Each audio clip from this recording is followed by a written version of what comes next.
X-Men estão chegando com tudo no CM. Vamos ter os mutantes indo no filme do Deadpool 3. Vamos ter a série animada X-Men 97, que vai lançar esse mês, dia 20, que vai ser a continuação direta da série da década de 90. Ou seja, vamos ter bastante X-Men dentro do CM. Então, nada mais justo da gente conhecer um pouco mais dessa história dele nas HQs, para quando ele começar a ser adaptado para os cinemas, a gente já tem uma base, não é mesmo? Então vamos para algumas recomendações de HQs dos X-Men. Mas é claro, agora já vai deixando a sua inscrição no canal, pois aqui a gente fala sobre a Marvel, então a gente fala de HQ, de filmes, séries, sobre tudo. E você não quer perder esse tipo de conteúdo, não é mesmo? Você é um nerd raiz e tem que estar por dentro dessas coisas. Então deixa a sua inscrição no canal pra gente começar falando aqui sobre os novos X-Men. Na tela também vai estar aparecendo aqui a edição, para ser um pouco mais preciso. A trama de Grant Morrison levou os X-Men para a modernidade, retirou os uniformes colados e colocou com couro preto e um X amarelo gigante no peito de todos, menos Emma Frost, que teve um dos seus mais reveladores e belíssimos trajes, que era com um X ao inverso. A equipe foi diminuída apenas para o essencial. Os X-Men ficaram tão preocupados com ensinar os jovens e com as suas relações públicas quanto lutar contra o mal. Novos X-Men é uma das histórias de super-heróis, um novelão com drama, de relacionamento e uma ótima ficção científica, tudo misturado em uma coisa só. Talvez um dos maiores problemas da trama fosse a arte inconsistente. Porém, mesmo visualmente inconsistente, a visão dos X-Men de Morrison é uma das mais dinâmicas e criativas já vistas na Marvel. Vamos seguindo agora para a solução apocalíptica. Rick Remender começou a sua história na X-Force, misturando de uma forma moderna as sensíveis histórias dos anos 80 e 90 e colocando isso em uma trama rápida e interessante. Neste volume da X-Force, o Arcanjo e o Wolverine são líderes de um grupo secreto de mutantes assassinos, escondidos de todos os restos dos X-Men. A primeira batalha dessa nova X-Force é contra o Apocalipse e os seus novos cavaleiros. A primeira trama, a solução apocalíptica, tem dois fatores que se destacam quando falado de qualidade superior na trama. Primeiro é a arte de Jerome Opena, é fantástica e bela, seja na textura, coreografia ou execução, além de desenhar uma das melhores versões da Psylocke dos quadrinhos. Segundo, Remender mostra uma compreensão psicológica gigantesca quanto aos seus personagens. É como se ele realmente estivesse passando o espírito deles para o papel, principalmente mostrando o valor de personagens que normalmente são secundários. Vamos dar continuidade com X-Men Animations 1 e 2. Durante os anos 80, o X-Factor era um título que tinha como protagonista os 5 X-Men originais: Ciclope, Jean Grey, Fera, Anjo e Homem de Gelo, que haviam abandonado os X-Men. Quando eles voltaram para a equipe principal, o X-Factor se tornou uma nova equipe com uma nova direção. Peter David rapidamente estabeleceu a nova equipe como heróis mutantes apoiados pelo governo, além de uma história muito focada em seus personagens. Com o subtítulo X-Animations, a edição de 87 da revista mostrava o Dr. Summerson tentando psicoanalisar vários membros do X-Factor. Aqui, os leitores conhecem diversos fatos interessantes sobre a equipe, como os motivos de um Mercúrio achar tão frustrante interagir com pessoas normais e a Lupina ser tão insegura emocionalmente. Anos depois, Peter David usou novamente a ideia em X-Animations 2. Na trama, a equipe havia mudado um pouco, porém, os resultados ainda foram fascinantes. Essas revistas mostram que a franquia dos X-Men confia e se baseia nos próprios personagens. Os X-Men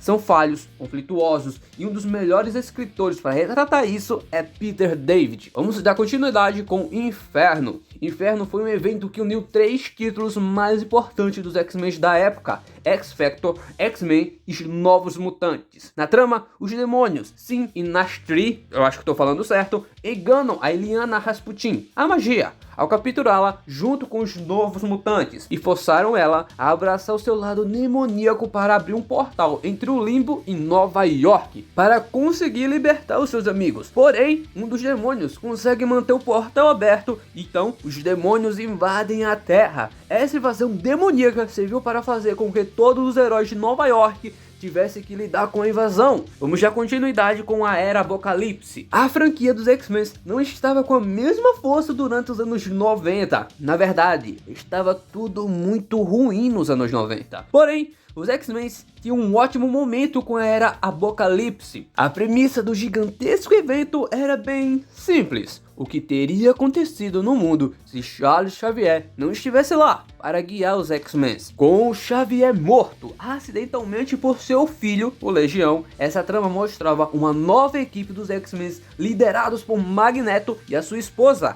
Vampira. E isso era apenas o começo. Apocalipse e seus cavaleiros dominavam a América do Norte. O Wolverine e a Jean Grey eram agentes secretos e amantes. Além disso, todos os títulos dos X-Men mudaram por cerca de 4 meses, enquanto os heróis vilões lutavam por sua sobrevivência. A Era Apocalipse não foi o último X-evento dos anos 90, mas foi um dos melhores, com fascinantes mudanças em personagens já conhecidos e uma trama sólida, emocionalmente conduzindo o evento. A Era Apocalipse é a norma quando se julga qualquer evento moderno dos X-Men. Vamos seguindo agora para um já conhecido, Dias de um Futuro Esquecido. Dias de um Futuro Esquecido é facilmente uma das mais notáveis histórias escritas por Chris Claremont. O arco e suas consequências marcaram o fim da colaboração entre Claremont e John Byrne. Também introduz os leitores a ideia que seria muito utilizada futuramente: mutantes viajando no tempo para prevenir futuros terríveis. Na trama, uma Creed Pride mais velha é mandada de volta no tempo para evitar um assassinato que levava à criação de sentinelas e o começo da escravização de todos os mutantes. Mesmo sendo uma trama muito revisitada,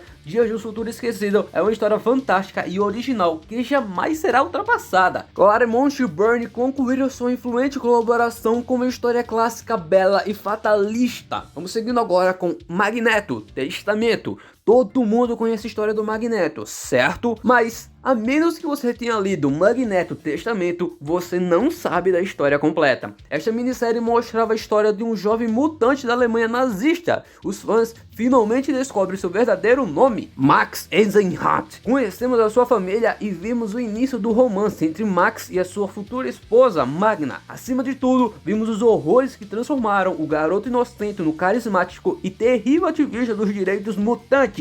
Os poderes de Max quase não aparecem na história. Ao invés disso, Greg Pak coloca ele nos guetos judeus. O único problema é que Carmine de Jean Dormico na época não era um artista aceitável como é hoje, ficando entre o horroroso e péssimo. Porém, a história é tão cativante e emocional que não há como o leitor terminar e não compreender a fúria e ressentimento que criou um dos maiores vilões da Marvel. Vamos agora para uma clássica, a saga Fênix Negra. Dias de um Futuro Esquecido pode ter sido o final da dupla Chris Claremont e John Byrne. Porém, eles fizeram seu melhor trabalho juntos na saga Fênix Negra, uma das histórias mais icônicas da Marvel. A trama mostra a corrupção de Jean Grey nas mãos do Clube do Inferno e, consequentemente, a libertação da Fênix. No meio de tudo isso, Kit Pride se junta à equipe de Lilandra e a Guarda Imperial volta, mas dessa vez como inimigos. A mudança apresentada pela história se destaca, porém não tanto quanto as emoções mostradas e a satisfação de ver Claremont amarrando diversas pontas soltas de uma vez só.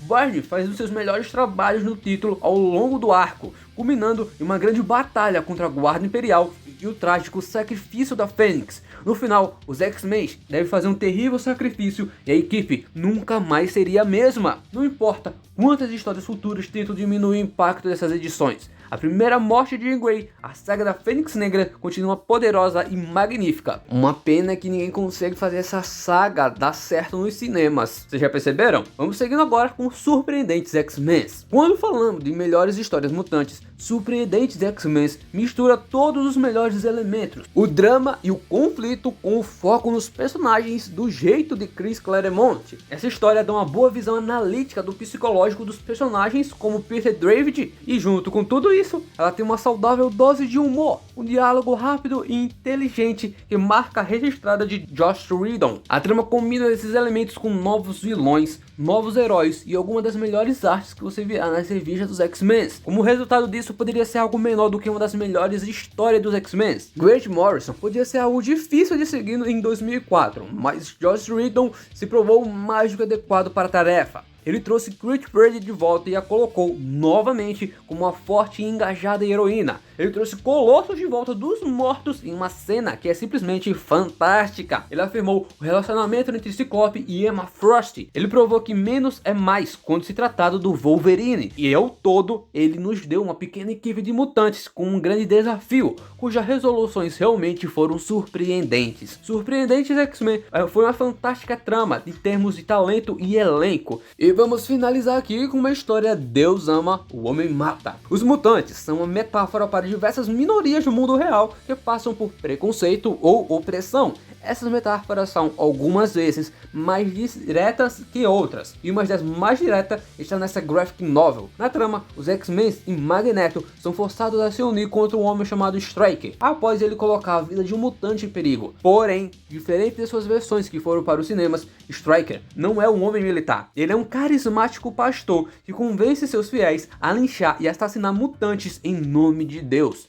Deus ama, o homem mata, vai direto ao ponto do que faz os X-Men tão convincentes. Essa história é angustiante, perturbadora e impossível de largar. Deus ama, o homem mata é uma das mais acessíveis, mais essenciais, mais belas e, possivelmente, a mais revoltante história apresentada pelos X-Men, mostrando uma trama clara e direta que está completamente explícita no título. Deus ama, mas o homem mata. Mas agora deixa aqui nos comentários, a série animada X-Men 97 vai lançar daqui a algumas semanas, então eu preciso saber se vocês querem que eu traga algumas análises dos episódios. Vai ser bem legal de fazer, eu acho que vocês vão curtir bastante, hein? Ah, e a propósito, deixa a sua inscrição no canal, pois como tá se aproximando do lançamento da série, eu quero aqui trazer mais conteúdo dos X-Men, mais coisas sobre eles, e você não vai querer perder, você tem que estar por dentro de tudo, para quando chegar a série, você vai estar, em ponto de bala. Então, já deixa aqui a sua inscrição. É isso aí, muito obrigado e até a próxima.